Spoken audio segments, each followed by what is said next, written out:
dynasty set up a Muslim state in southern Spain, and it found itself in a somewhat invidious position because it needed its Jews, and they fulfilled a very important role. So they were able to flourish in a way that they couldn't in Christian medieval Europe.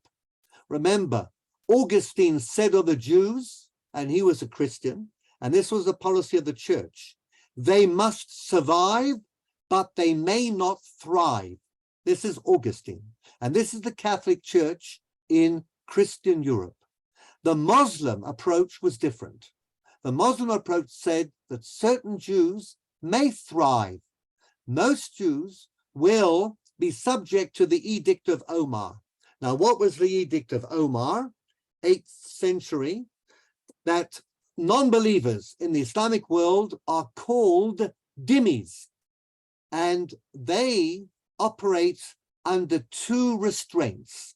Was you can live as a Jew in a Muslim country at that time, provided that one, you are inferior, and B, you pay a tax that could be very stiff, called the jizya. But if you fulfill these two obligations, you could live and you could thrive. And Andalusia is famous for its thriving Jews. I'll just give you a quick list. Chastai ibn Shaprut, Shmuel Hanagid, statesmen, generals, they led Muslim armies. Moses and Abraham ibn Ezra, Solomon ibn Gabirol, Yehuda Halevi, poets, well-versed in Arabic literature, in Jewish grammar, pioneers in creating a new type of literary Hebrew based upon the influence of their Muslim neighbors. This was high culture that the Muslims brought with them from North Africa to Visigoth Spain, or ex-Visigoth Spain. And the Jews fully participated. The humiliations to which they were subject, or the subordinate stature or status, they couldn't build higher than a Muslim. Their synagogues were limited. They couldn't carry a weapon. They couldn't ride a donkey rather than mute. Maybe.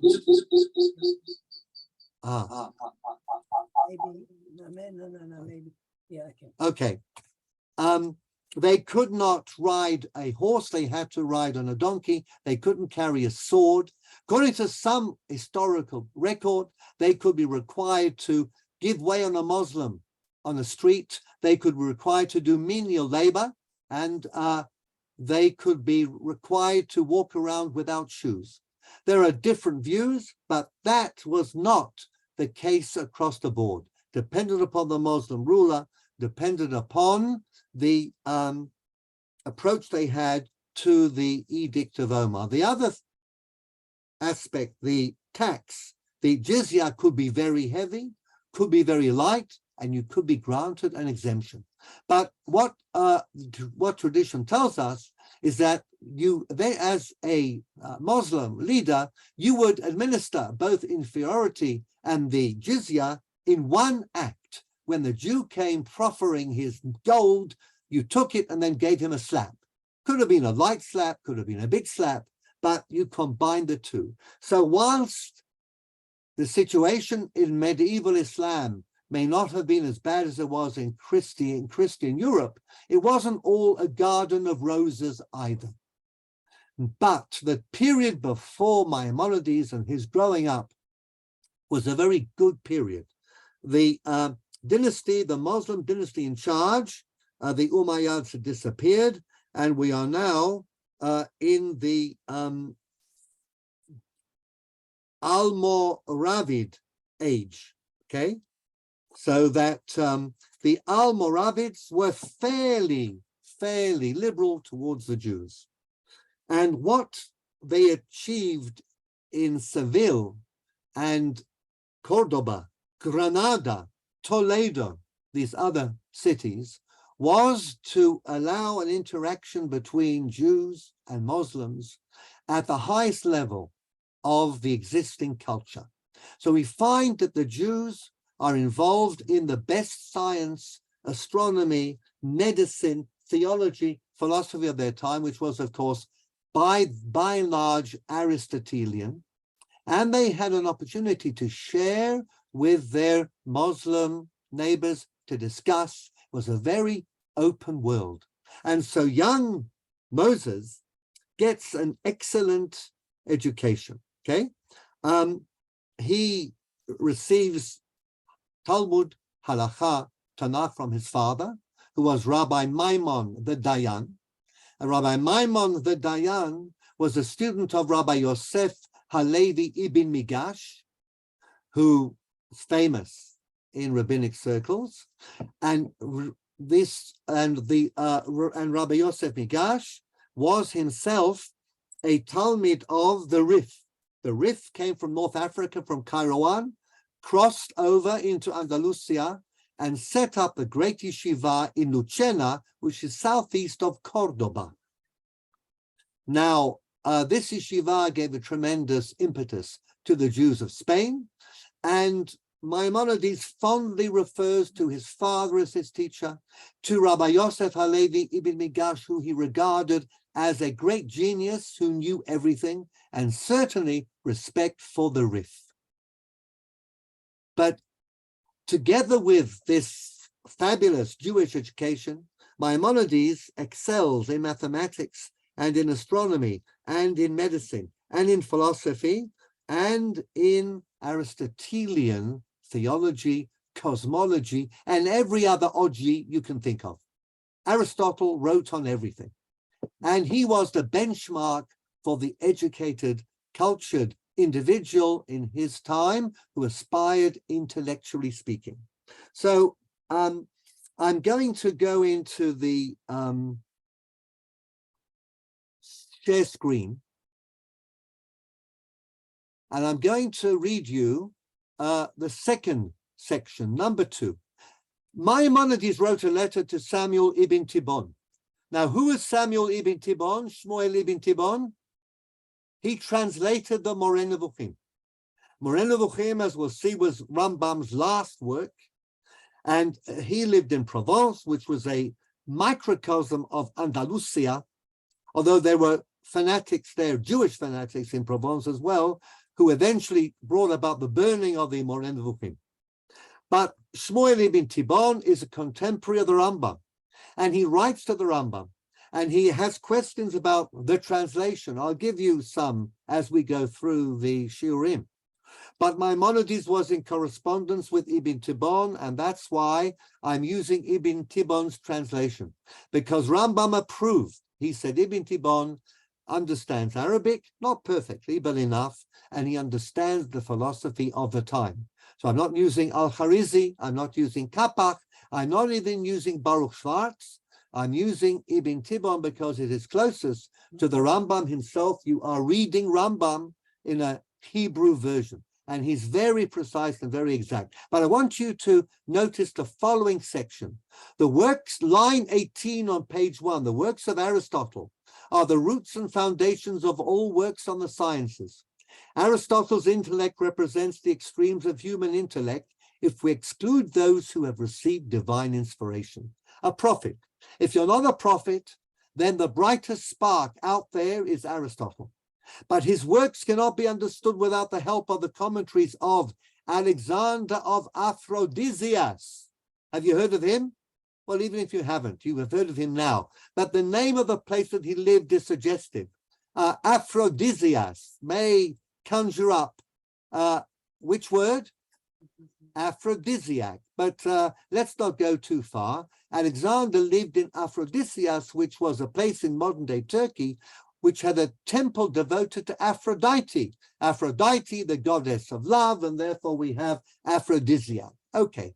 Themistius, who will quote in a very important section of the Moreh Nevukhim, and Averroes. Now, Rambam says that we understand Aristotle through the Arabic commentators. They were the experts on the Greek traditions of Aristotle. So we go to Aristotle through his commentators. Abu Nasr al-Farabi is the best work on logic, and Ibn Baya is a great philosopher. We'll see how Rambam cites al-Farabi and Ibn Rushd, Averroes, and Ibn Baya in his work. Avicenna's works, while valuable, are open to numerous objections. Ibn Sina, who was an Iranian, not so marvelous, okay? Now, I'm going to talk about Averroes for a second, because it's remarkable to see things in context. Walid Muhammad ibn Rushd was born in 1126. When was the Rambam born? 1135, very close. He was born in Cordoba, the same place. His father and grandfather were Qadis and Imams. They were religious authorities. And Ibn Rushd himself became the Qadi of Cordoba. And then Seville. Seville is the capital. By the way, the Ritva came from Seville. So whilst we all learned in yeshiva to say that the Ritva was Reb Yom Tov Ishvili, he wasn't from Georgia. He wasn't a Ishvili at all. He was Ish Sevilia, the man of Seville. So, not the barber. Debbie says not the barber. Thank you, Debbie, for that clarification.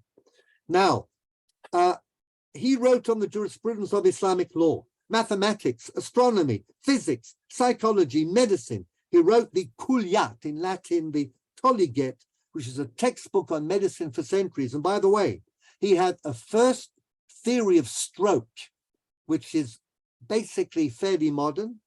He had a description of Parkinson's disease long before Henry Parkinson described the disease in the 19th century, and he understood the role of the retina in the eye. So we have this polymath, scientist, theologian, doctor, just general fantastic genius, okay? Now, he wrote in a famous line, truth cannot contradict truth. What does that mean? If I know something is true using my senses, using my intellect, okay, then I'm not going to have that truth contradicted by something which is not based upon either empirical evidence or intellect. This is Andalusia. Now, he harmonizes the Quran with Aristotle. He interprets it, but he says, my interpretations are only for the elite, not for the masses. So who are you who are listening to me now? Do you call yourselves elite? You must be, because I shouldn't be giving this shiur unless you claim to be the elite that can handle this stuff. Okay? He modified the doctrine of the eternity of the universe to fit in with Aristotle, not creation as we understand it, not God as we understand him. He influenced Maimonides and the commentators of the Moreh Nevukhim. Also, the Ralbag was heavily influenced by Ibn Rushd, as was Shlomo del Medico, was actually del Medico, the doctor, graduate of the University of Padua's Faculty of Medicine. But he was subject to attack around the time that the Almohades, of course, invaded. Now, the Almoridids were quite good and liberal, and they loved the intellectual give and take. But out of the Atlas Mountains, there came a tribe of wild fundamentalist Muslims, the Almohades. Their founder, living 150 years before, Ibn Tamrut, was famous for having walked around the Shuk in Fez and having attacked women who weren't wearing a veil. It's not new. And one of the women that Ibn Tamrut, the original Almohadi, attacked was the sister of the Almoravid emir. But he said, Ein chokhmah ve'ein tvuna keneged Allah. When it comes to God, then you will respect no persons. So the tension between the enlightened Islam and the fundamentalist and absolutely intolerant Islam goes back a long time. So just to finish off, Al-Razali, who we'll talk about but not much, who came after Ibn Rushd, wrote a book called The Incoherence of the Philosophers. He attacked Ibn Rushd just as Rambam was attacked 150 years later in Provence. and his book was burned. So Ibn Rushd, but Ibn Rushd wrote back the incoherence of the incoherence to show how al-Razali was an ignoramus. But the Muslim world preferred al-Razali to Ibn Rushd. And this hasn't changed until the present era, because liberal Muslims today will follow Ibn Rushd, okay? Ibn Rushd or Averroes. Ibn, Aven in Spanish, is simply son of, and Rushd becomes Ros or Roes. So Averroes, Ibn Rushd. He had an influence on Aquinas and the other Catholic scholastics, but he was a great thinker, but for non-Muslims. Now, compare this to the Rambam. But the Rambam, of course, has a Jewish element too. And we're going back to the story. Let's read on line 5.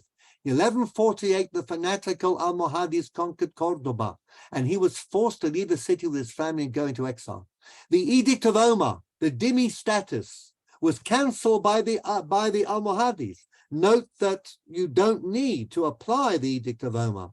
As a fundamentalist, fanatical Muslim, you can do away with tolerance of infidels, including Jews, and you can say 3 options: conversion to Islam, expulsion, or death. That's all you have. And this is what the Almohades did. So that whole world of intellectual development, of free conversation, of interaction between Muslims, Jews, and Christians crumbled, not overnight, but in a very short time. And now everybody is a pursued and harried refugee. So the family has to go into exile. Now, they disappear, and they only surface a little later in Fez in 1160. What happened? How many years between how old was Rambam when the Almohades conquered Cordoba? 13. Somebody. 13. 13 was his bar mitzvah year. His bar mitzvah present was exile and persecution. So he and his family flee. What happens between 1148 and 1160? Now, as far as we are concerned, the family would have had to run from place to place, probably in Spain, possibly in Provence, until they get to Fez, which for reasons I'm not going to go into, was a place where Jews could disappear for a while. They had 5 good years in Fez. But there is, of course, and I'm going to mention this simply because it is there, okay? There is a claim that the Maimon family actually took the apostasy route. They converted. Just on the face of it, they said the Shada, Allah is God and Muhammad is his prophet, without meaning it, as many, many, many Anusim did. And now we begin a whole period of Jewish history in which we have massive amounts of Jews in the Muslim world who are Anusim, who are forced to pretend to be Muslims in order to save their lives. Was Rambam amongst them? Now, if you open up the Encyclopedia of Islam, the answer is resoundingly yes. Maimonides, his father, the whole family, mainly his father, they became official Muslims. And they were Muslims in Fez. So they were able to live without being molested.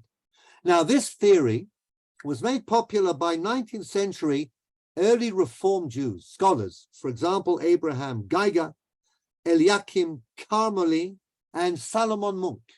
Salomon Munk wrote a French translation of the Moreh Nevukhim, but they all lived in the 19th century. And one of their proofs that Rambam did apostatize was the Igeret Hashmad. Now, this letter, which he wrote to a community in Morocco, and one of the rabbis there had said, you people who converted out, you are evil, and you have to leave, and you have to give up everything you've got, and you have to go to a place where you can practice Judaism. Rambam writes a defense. He says to the community, don't let this rabbi upset you. He doesn't know what he's talking about. He says that to give up your life for the sake of religion is a wonderful thing and is a mitzvah, but you're punished if you don't do it. Not a avera that carries with it either karet or malkot. Then he says that if it's not sincere, then it doesn't count. And he also cites Rabbi Meir and Rabbi Eliezer Gadol in the Mishnah, who apparently, when they needed to save their lives, pretended to be pagans. Now, it's a consistent defense, but does that mean that Rambam actually converted? For example, if the Chazon Ish wrote a book, or wrote in his Chazon Ish, that the law of the Mumar, somebody who disobeys the Torah publicly, breaks Shabbat Mefarhesia, no longer applies, does that mean that the Chazon Ish was a Mechalel Shabbat Mefarhesia? I ask you, and the answer is, of course not. Menachem ben Sasson makes an interesting point. He says, when Rambam's Moreh Nevukhim became a subject of a campaign against it, why didn't his enemies say he was a pretend Jew, he was an apostate? Nobody ever breathed the word. Finally, Rambam himself says in two places that he did not apostatize, that he fled. One is at the end of the Perush La Mishnah. He explains why it took so long to write the Perush HaMishnah. He says the reason was because I was running from pillar to post. I was the subject of religious persecution. The other is the famous letter he wrote about the family being saved when they landed in Akko. And he says, but I landed in Akko safely, fleeing from Fez. And he says, and I was thus rescued from apostasy. V'kach nitzalti me'ashmad. So I prefer to believe the Rambam. I'm not going to believe the 19th century early reformers or free thinkers, but I needed to mention this, and so I have. So let's read on. In 1160, between 1160 and 1165 were years of relative calm in Fez. Rambam began his literary career with short works on the Jewish calendar and Aristotelian logic. The first books that Rambam wrote, were they on Chumash or Halacha? The answer is no, they were not. They were on, first of all, astronomy and mathematics, the Jewish calendar, Ma'amar Ha'ibur, how you intercalate the year. The second was on Milot HaHigayon, logic, Aristotle's syllogism, and how you can make a logically compelling argument. He began to write his commentary on the Mishnah, but as I said, took him a long time. So notice that the great Rambam began his career writing on Andalusian topics. Now, 1165, the family had to flee once again. The period of respite in Fez came to an end. Almohades began persecuting anybody and everybody. So the family fled and they arrived in Akko in Eretz Israel. The ship capsized, and only by what Rambam calls a miracle. Whether he believed in miracles is a different story, but he called it a miracle anyhow and made a Purim to celebrate it. They made the shore. They stayed in Eretz Israel for about 6 months, went to Jerusalem, went to Hebron, and wasn't very positive, so they left and they came to Egypt. Eventually, they ended up in Fostat, in the old city of Cairo, and Rambam finished his commentary of the Mishnah in 1168. So from 1160 until 1168, 8 years it took for the commentary to the Mishnah. Now, during the period between 1168 and his death in 1204, Rambam wrote great works. Sefer HaMitzvot, which tells us what is a mitzvah, how to define it. It's not simply turning page after page of the Mishnah or the Chumash. You have to understand what the concept of a mitzvah is, what the concept of a Torah law is, what the concept of a rabbinical law is, what the concept of a minhag is, of a takana, and of svara, rai in Arabic, logic. He wrote his Igrot, in addition to the Igeret Hashmad, he wrote Igeret Teiman, to the Jews of Yemen who were threatened by a false Messiah. And he wrote Igeret Tchiat HaMeitim, about the resurrection of the dead, because people suspected he didn't believe in it. And we'll talk about that too. And many medical works. I'm not going to go into his medical works, but they are fantastically modern, not so much in his cures, but in his recommendations for diet and sleep and exercise and mental well-being. If you're subject to stress, you're likely to be ill. So everybody relax. For several years, the family was supported by Maimonides' brother David, who was in the precious stone business. Unfortunately, he drowned on a business trip to India in the Indian Ocean. And then Rambam began working as a physician, although he'd learnt the topic. He was studying it all the time. In 1185, he became personal physician to Al-Fadil, the vizier of Saladin, and the regent of Egypt. Saladin was away fighting the Crusades, hence where this famous story that Saladin offered Rambam to Richard the Lionheart, because Richard was a very sick Christian and Saladin was a very fit Muslim, because the doctors in Islam were far better to those in medieval Europe who were mired in superstition. There weren't even doctors as such. But Rambam decided he had a better chance being happy in the Islamic world than the Christian world. The Mishneh Torah was completed in 1180, which does include bits of philosophy, bits of theology, Shmoneh Prakim, Hakdama to Perek HaChelek, Perush LeMasechet Avot, but only small doses that Rambam thought most people could take. And remember, all these works are after Andalusia has disappeared. Andalusia, the concept, that world, and we are in a world of Jews being persecuted, Jews knowing what it is to be victims. Rambam's teacher in Fez was burned at the stake by the fanatical Almohades, which was, of course, the sign for leaving Fez. So it is a world of trauma in which Jews need to reinvent themselves. And so Rambam's careful. Things that he would have said when he was young, he didn't say. Only a little bit here and there that he thought that people could take, because faith, Judaism is under threat. So easy to become an apostate, so easy to become a Muhammad. And in 1492, that happened to the bulk of Spanish Jewry. So Rambam is careful. But at the end of his life, his last book, 1191, he wrote finished the Moreh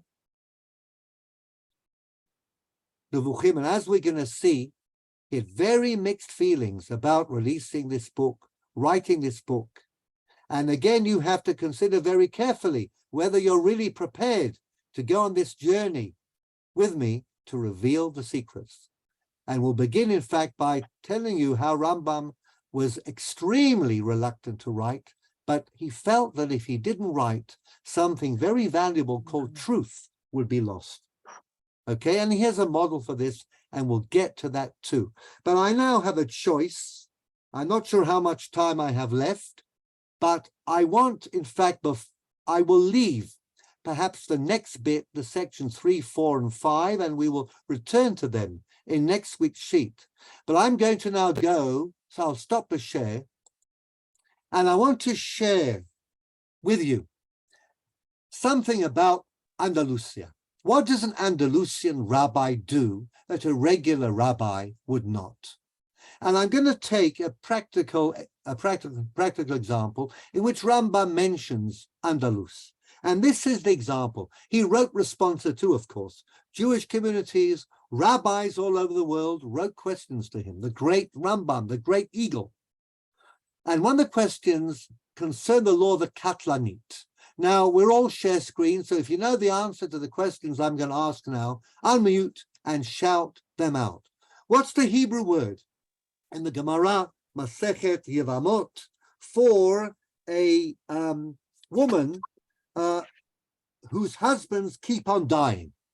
Katlanit. Katlanit. Thank you, Bernie. So, what does the Gemara in Yevamot say about a Katlanit? It says that if a woman's 2 husbands have died, she should not marry a third man, because clearly there's something wrong with her and she's going to cause her husbands to die. Katlanit. Okay. Now the Gemara gives two reasons.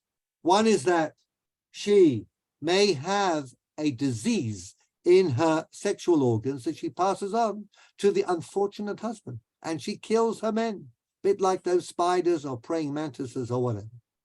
The other is that Gara itra mazala. Astrologically speaking, she's going to kill her husband. Okay, that's what the Gemara says in Yevomus. Okay, Samachay, I think.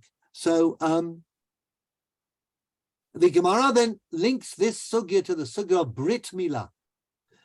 If two boys die from excess loss of blood after a Brit Milah, do we do a Brit Milah on the third son? Answer: No. No, we do not, because of Sakanat. Sakanat nefashot pikuach nefesh. Exactly, we save life. You can be Jewish without being circumcised. It's a great thing. It's a wonderful brit, a great ot, but you will still be Jewish if you're born to a Jewish mother.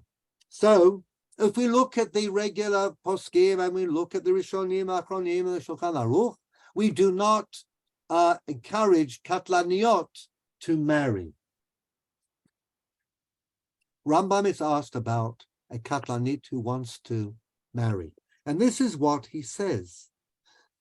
He says, first of all, I'm amazed. This is in his Truvot, by the way, the Blau edition, number 218, Siman Reshut Chet. I'm amazed that rabbis, competent rabbis, could be so ignorant as to confuse a biblical prohibition on doing a dangerous milah with what he calls, and now I'm going to cite his words, kishuf nichush v'dimyonot hadimuyim, an absolute superstition, sorcery, imagination, something entirely ridiculous. The Gemara links the two, gives reasons. Rambam says this is, in fact, a load of rubbish. He didn't say that, he said something else, but this is what he means. Because if you don't understand how things work, then you get confused. And we're going to read about that next week, okay? How people are easily confused when they deny what they know and see. Now, Rambam says there's no such thing as a deathly disease, okay, that they knew about in the Rambam's time that is caused by sexual intercourse, okay? And anyhow, Rambam knew about syphilis, other diseases, they can be cured. We're not going to make a general rule about katlanit. And as far as astrology is concerned, the woman is fated by the stars to kill her husbands. Rambam says absolute garbage. Okay, he doesn't believe in astrology. Anybody who does is not a member of the rabbinic Jewish club. Rambam is famous for his letter on astrology that he wrote to the sages of Marseille. So, how does he explain stories about women whose husbands die one after the other? And it's fascinating because he says this is psychosomatic death. Psychosomatic death. Okay? And the phrase he uses is Asher b'miktzat hazmanim yikablu pulatam hagufot chalushei habinyan. Now you have to understand the Arabic just to understand what this is going on, what this is all about. What it means is that some people are psychologically weak. When you suggest to them that they will die, they die. Now, what word beginning with V and ending in O would support this idea that you can do something and somebody will die because of a psychosomatic syndrome? Voodoo. Thank you, Shmuley. Voodoo. People do die. But they die not because somebody puts a needle in a doll, but because the atmosphere, the culture is such that if you think that you have been voodooed, then you will say vidui and die, okay? If I can put it that way. So Rambam says all of this has absolutely no basis at all. The Gemara is simply reflecting a superstition in its time, no basis to it. We haven't found this husband-killing sexual disease, and we're not going to, and astrology has no significance whatsoever. Sorry about your old machzorim with the signs of the zodiac at the end and all of your prayers to the different mazalim. So what are we going to do? And now he says, especially if a woman is young, don't be silly. Of course, she can marry as many times as she wants. And now he says the phrase I'm interested in. V'chayotze bazeh v'halacha lema'aseh etzleinu b'chol aratzot Andalus tamid. In Andalusia, we didn't believe any of this nonsensical stuff. We allowed katlaniot to marry. But you know what we did? We found a compromise. What we did was, because there are frumers out there who say, what? Katlanit, how can the Beit Din allow her to marry? This is what we used to do in Andalusia. Tell the woman to go and marry. 2 witnesses, the groom, the ring, that's all you need. Come back to the Beit Din with a fait accompli. Our Beit Din will make you a chuppah, will say Sheva brachot, everything will be kosher and above board, and because you have to find a way of making people happy, because if you upset religious feelings too much, then you don't know what's going to happen. We'll talk about that too. And then the Rambam says, and of course I rely upon the Andalusian tradition of Bet Dino Shel Rabbeinu Yitzchak Harav Zal Bal Arachot, or Bet Dino Shel Rabbeinu Yosef Halevi Talmido Zal, V'chen asa kol mi shenimshach achareihem, v'kach horeinu anachnu v'asinu beretz Mitzrayim me'az banu eleha. We came to Egypt, we, the royal we, is the Rambam. He became the Nagid, the leader of Egyptian Jewry. He runs the Bet Din, he makes takanot, and he brings the Andalusian approach, which is truth on the one hand, Aristotelian science, medicine, psychology, law, care about your legal system, the different levels, and the tradition. The emet we know to be true, and we don't deny our senses or our intellects, has to come out. But we have to find a way of compromising. And this is the Maimonidean path based upon Andalusia. Andalusia is a concept, not only a physical place. So Rambam brings what he absorbed in his youth, and I would say he yearns for it. He wants to go back to what once was the world of Chasta ibn Shaprut, Shmuel Hanagid, Yehuda Levi, the Ibn Ezras, all those great intellects and poetic minds and analytical philosophers and jurists of Andalusia. But the world has changed. We have to be much more careful. And so he writes this book that he wanted to write very early on, but could only write at the end of his life because he fears both for himself, but also he wants to protect the Jewish people. It's a different world. And I suspect we might say something by way of a very weak analogy, that after the Shoah, questions of faith, of reason, philosophy are not so easy, because emotionally speaking, we've been through a terrible time. And this was also the Almohadi persecutions. This was the Anusim, tens of thousands of them, right through the Islamic world. Rambam takes them into account, but he cannot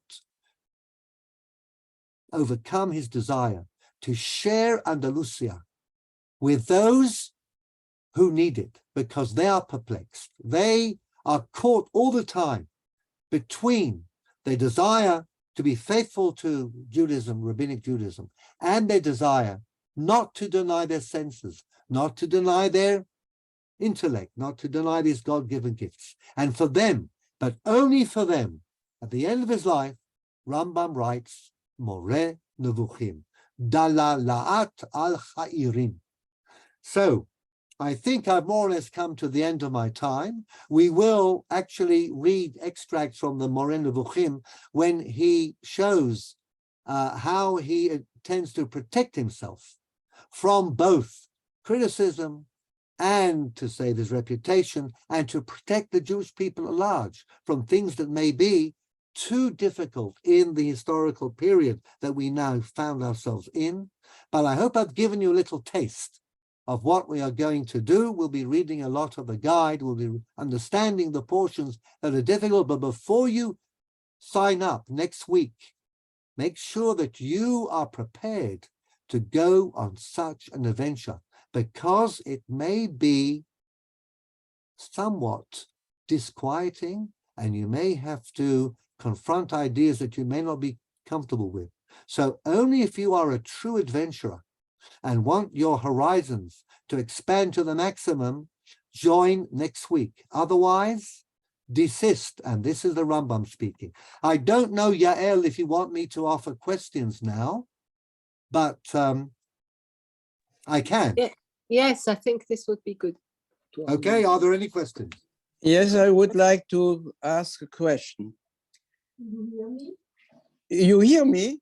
I hear you, but your name is not Michelin. What's your real name? Mashimcha. Michelin is the name of my wife. I and know. work So on what's her your name? computer. What's your And name? I am called Jean Eidler.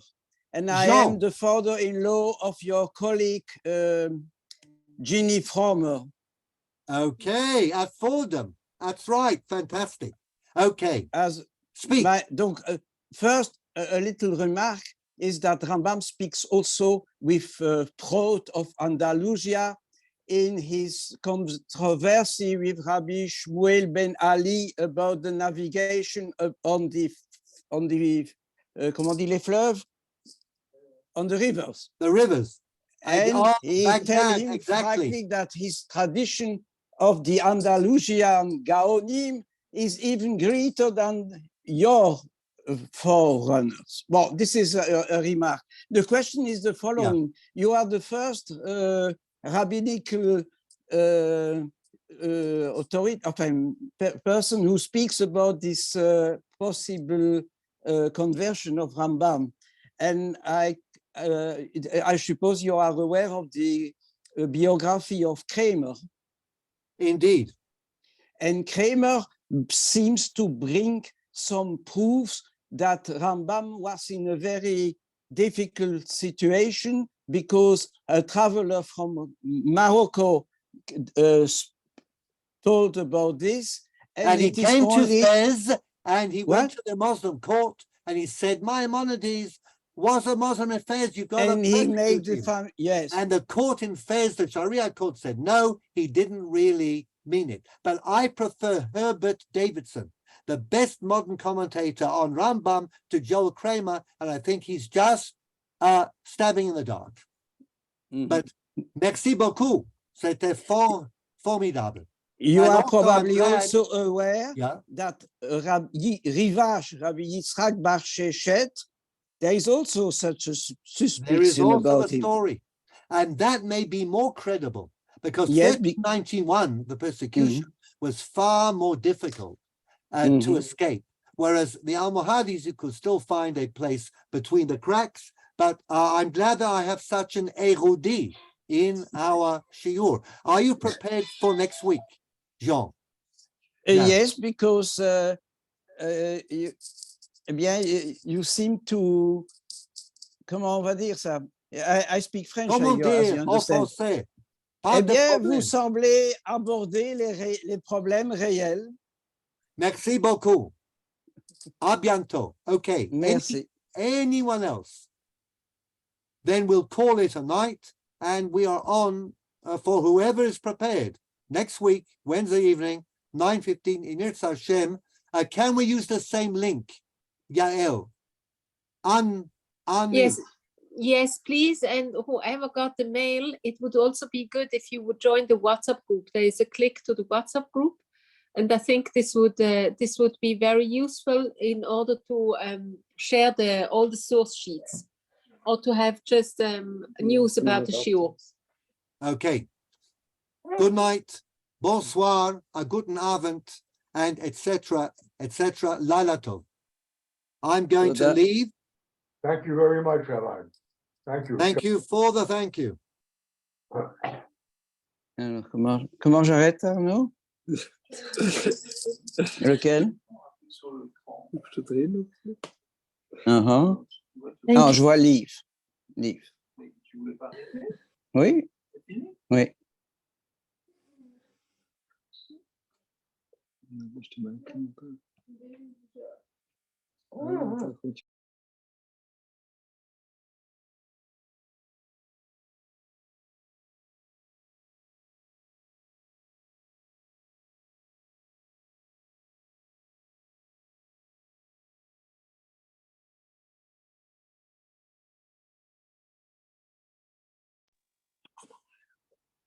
Spannend.